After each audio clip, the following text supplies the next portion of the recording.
उस क्लास में लगभग 40 स्टूडेंट बैठे थे। अचानक एक स्टूडेंट खड़ा हुआ और उसने बहुत घबराते हुए प्रोफेसर से कहा, सर मेरे पिताजी ने मेरे इस बर्थडे पर मुझे बहुत कीमती घड़ी गिफ्ट में दी थी, सर वो घड़ी अभी किसी ने चुरा ली। तो प्रोफेसर ने अचरज से कहा, अभी कैसे चुरा लेगा? बोले, सर अभी जो 5 मिनट का ब्रेक हुआ था उसमें मैं अपनी घड़ी अपने टेबल पर रख के गया था और उसके बाद से वो घड़ी नहीं मिल रही है। प्रोफेसर ने कहा, उसके बाद कोई भी इस क्लास से गया और आया नहीं है, इसका मतलब जिसने भी घड़ी उठाई है वो इसी क्लास में है। प्रोफेसर के मन में विचार आया कि इन लोगों को एक दूसरे के बारे में पता नहीं लगना चाहिए कि किसने घड़ी चोरी की। और प्रोफेसर ने कहा, सब लोग अपनी अपनी आंख में काली पट्टी बांध लो। और सब ने काली पट्टियां बांध ली, लाइन से खड़े हो गए। प्रोफेसर ने एक एक करके सबको यूं हाथ लगाना शुरू किया और उस लड़के की जेब में घड़ी मिल गई।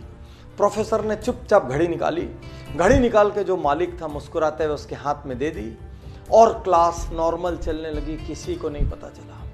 अगले 2-3 दिन तक वो लड़का घबराता रहा, हड़बड़ाता रहा, भयभीत रहा। उसको डर था मेरी बात आज खुल जाएगी, मेरा राज आज खुल जाएगा, लेकिन किसी को पता नहीं चला। धीरे धीरे वो सब कॉलेज से निकल गए। बहुत साल बाद अब वो लड़का जिसने चोरी की थी वो अब एक बड़ा इंडस्ट्रियलिस्ट हो चुका था। कॉलेज का रीयूनियन का फंक्शन था, वो उस फंक्शन में आता है, वो अब एक सेलिब्रिटी सा है। वो उस फंक्शन में आया और उसने अपने प्रोफेसर के पास जाके उसके पैर छुए। अब प्रोफेसर से कहा, सर मैं आज आपसे एक बात कहना चाहता हूँ। प्रोफेसर ने कहा, बोलो। उसने कहा, सर मेरे जीवन पे आपका बहुत बड़ा कर्ज है, यदि आज मैं जिंदा हूं तो आपके कारण। प्रोफेसर ने बोला, ऐसा क्यों? उसने कहा, सर आपको याद नहीं होगा, एक बार आपकी क्लास में एक घड़ी चोरी हुई थी और आपने सबकी जेब चेक की थी और मेरी जेब से वो घड़ी मिली थी, लेकिन सर आपने उस दिन वो बात किसी से नहीं की। मैंने निर्णय लिया था यदि उस दिन ये बात सबको पता लगी तो मैं सुसाइड कर लूँगा। सर आपने मुझे माफ़ कर दिया, उस दिन आपने मेरी इज्जत रख ली, उस दिन आपने मेरी सेल्फ रिस्पेक्ट रख ली। मुझसे गलती हो गई थी सर, लेकिन फिर भी आपने मेरा अपमान नहीं किया। आज मैं जहाँ भी हूँ सर उस लेसन की वजह से, मैं यदि जिंदा हूँ सर तो आपकी वजह से। और प्रोफेसर कहता है, अच्छा वो तुम थे क्या? तो लड़के ने अचरज से कहा, मतलब?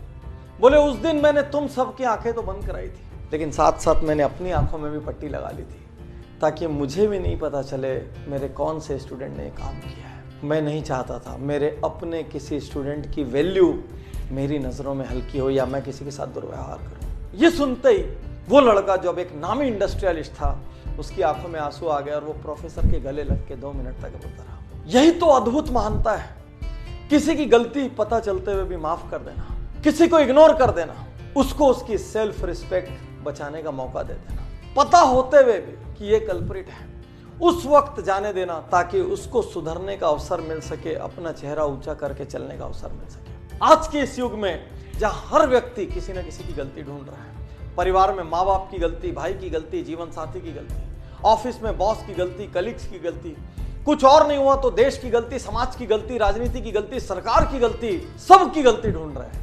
ऐसे में क्या हमको ऐसे लोग नहीं चाहिए जो एक दूसरे को माफ कर सके? माफ करना और माफी मांगना ये कायर नहीं कर सकते, ये शक्तिशाली लोगों का काम है। साथियों, इस कहानी ने मुझे इतना इंस्पायर किया। एक प्रोफेसर जो ये नहीं चाहता कि उसका स्टूडेंट उसकी नजरों से गिरे, जो ये नहीं चाहता कि उसका स्टूडेंट किसी और की भी नजरों से गिरे। क्या ऐसे लोगों की समाज को जरूरत नहीं है जहां पर हम लोगों की गलतियां होने के बावजूद उनको इंसान मान के, उनको मिट्टी का पुतला मान के उनको माफ कर सके?